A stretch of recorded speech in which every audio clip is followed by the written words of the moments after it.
Hello बच्चों, कैसे आप सभी। Welcome back to the brain booster channel. तो चलिए लेके आ गया हूं मैं एक और अपनी कंसेप्ट की वीडियो अपने बिजनेस स्टडीज की। जैसे कि आप सभी जानते हैं, हमने बिजनेस स्टडीज का सिलेबस स्टार्ट किया हुआ और उसमें हमारा सेकंड चैप्टर चल रहा है। सेकंड चैप्टर के अंदर भी हमने हमारी लास्ट 2 वीडियोज में किसके, हमारे हेनरी फ्योल्स सर के जो है principles of 14 principles of Henry Fayol's के जो है हमने कंप्लीट किए थे, जिन्हें हम फादर ऑफ मॉडर्न मैनेजमेंट भी बोलते हैं। उसी तरीके से आज हम पढ़ने वाले हैं हमारे एक और मेजर पर्सन के बारे में, एफ.डब्ल्यू. टेलर, या फिर जिन्हें हम बोले फ्रेडरिक विंस्लो टेलर, जिनका फुल नेम है फ्रेडरिक विंस्लो टेलर। ठीक है, जिनके बारे में हम जो है अभी यहां पर पढ़ेंगे उनके बारे में। देखिए, अब मैं ये इंफॉर्मेशन इसलिए लिख रहा हूं ताकि आपके अगर एग्जाम के अंदर शॉर्ट एमसीक्यू टाइप के क्वेश्चंस आए तो आप इजीली उसको कर सको। ठीक है, अब देखो, F W. Taylor, Frederick Winslow Taylor, also known as father of scientific management, इन्हें जो है फादर ऑफ साइंटिफिक मैनेजमेंट बोला जाता है। अब साइंटिफिक मैनेजमेंट का फादर क्यों बोला जाता है? क्योंकि प्रूव्ड हिज प्रैक्टिकल थ्योरीज, क्योंकि इन्होंने अपनी प्रैक्टिकल थ्योरीज को क्या किया है, प्रूव किया है। देखो, साइंस क्या करता है, किसी चीज को प्रूव करके दिखाता है, सबूत देता है कि ये देखो ये ऐसे होता है, साइंस ये बोलता है। तो इन्होंने भी क्या है, अपनी जो थ्योरीज हैं उनको क्या किया है, प्रैक्टिकली प्रूव करके दिखाया है। दैट इज साइंटिफिक मेथड, और वो भी एक साइंटिफिक मेथड में can be implemented to management, और वो इसलिए कि एक साइंटिफिक मेथड जो है आपके मैनेजमेंट में भी अप्लाई किया जा सकता है। Let us discuss in detail the 5 principles of management of F W. Taylor. अब हम जो हमारे एफ.डब्ल्यू. टेलर सर हैं, फ्रेडरिक सर हैं, उनके द्वारा दिए गए हमारे टोटल 5 प्रिंसिपल्स ऑफ मैनेजमेंट हैं, जिनको प्रिंसिपल्स ऑफ साइंटिफिक मैनेजमेंट भी बोला जाता है। उनके बारे में हम समझेंगे कि क्या बता रहे हैं आपके टेलर सर, क्या बताते हैं, टेलर साहब हमें क्या बताना चाह रहे हैं। तो पहला देखो, science note the rule of thumb.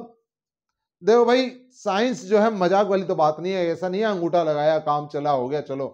Science proof, practical, एक साइंटिफिक नॉलेज है जहां पर आपको प्रॉपर सारी चीजें पता होनी चाहिए।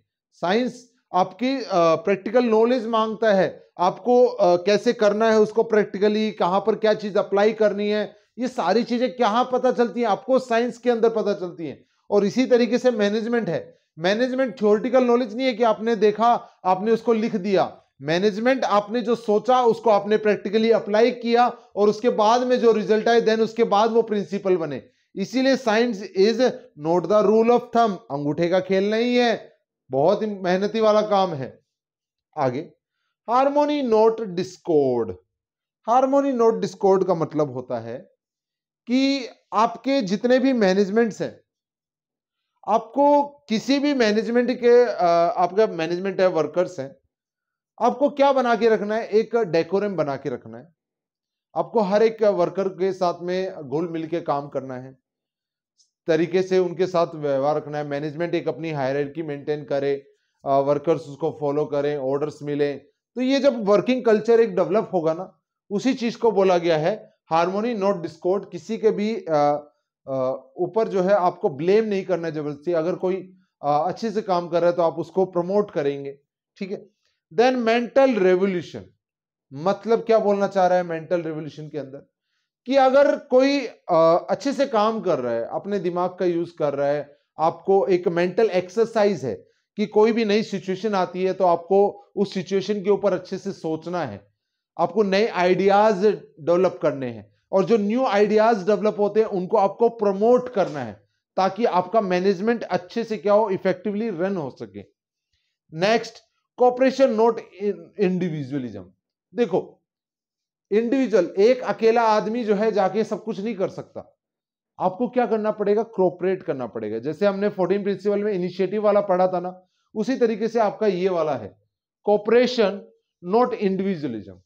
मतलब देखो, आपको कोई भी अगर कोई इंप्लॉई इनिशिएटिव ले रहा है, कुछ न्यू मेथड्स अपना रहा है, तो आपको क्या करना है, उसको कोऑपरेट करना है। मैनेजमेंट का काम क्या होता है, उसे कोऑपरेट करना, ताकि आप उसको प्रमोट करो, आप उसको शाबाशी देना कि भाई वेरी गुड, वेल डन, आपने अच्छा काम किया है। इससे क्या होगा, उसको ऐसा लगेगा कि हाँ यार कंपनी मेरे बारे में सोच रही है, मेरे काम को देख रही है, रिवॉर्ड कर रही है मुझे, तो वो और अच्छे से काम करेगा। And development of every worker to his greatest efficiency. अब देखो, जब कोई भी वर्कर आपके साथ काम कर रहा है, कंपनी के अंदर कोई भी इंप्लॉई आपके साथ काम कर रहा है, तो आपको क्या करना है, आपको डेवलपमेंट करना है, हर वर्कर का भी जो है ध्यान रखना है। ऐसा नहीं है आप किसी वर्कर की तरफ ध्यान नहीं दे रहे, क्योंकि अगर एक सिंगल हर वर्कर का अगर डेवलपमेंट हो रहा है, वो अपने कंपनी के गोल के साथ साथ अपने पर्सनल गोल अचीव कर पा रहा है, तो उसकी एफिशिएंसी जो है उतनी ही अच्छी निकल के आएगी। आप उसको साथ के साथ उसके काम के ऊपर कभी बीच बीच में रिवॉर्ड देते रहेंगे, रेम्युनरेशन देंगे, तो वो क्या करेगा, एक अपना होमली एनवायरनमेंट महसूस करेगा। अगर उसको अपना होमली एनवायरनमेंट महसूस होगा उस कंपनी के अंदर, तो उसका वर्क जो है ग्रेटर एफिशिएंसी से आएगा, कम कॉस्ट लगाएगा, कम वेस्टेज करेगा और ज्यादा से ज्यादा काम करके ज्यादा से ज्यादा आउटपुट आपके लिए देगा। तो ये थे हमारे क्या प्रिंसिपल्स ऑफ साइंटिफिक मैनेजमेंट। तो आज हमने सिर्फ और सिर्फ यही समझा कि आपके एफडब्ल्यू टेलर्स कौन थे, उन्होंने साइंटिफिक मैनेजमेंट क्यों बताई, आपके प्रिंसिपल्स कौन कौन से थे जो आपके एफडब्ल्यू टेलर साहब ने दिए थे। अब हम जो नेक्स्ट वीडियो के अंदर देखेंगे, नेक्स्ट हमारी जो इसकी सेकंड पार्ट हम देखेंगे, उसमें हम टेक्निक्स ऑफ साइंटिफिक मैनेजमेंट, जो हमारी टेक्निक्स है, टाइम स्टडी वगैरह जो आएंगी, ये टेक्निक्स के बारे में जो है डिस्कस करेंगे आपके टाइम स्टडी के अंदर। तो आज के लिए बच्चों इतना ही, मिलते हैं हमारी नेक्स्ट वीडियो में। जय हिंद, जय भारत।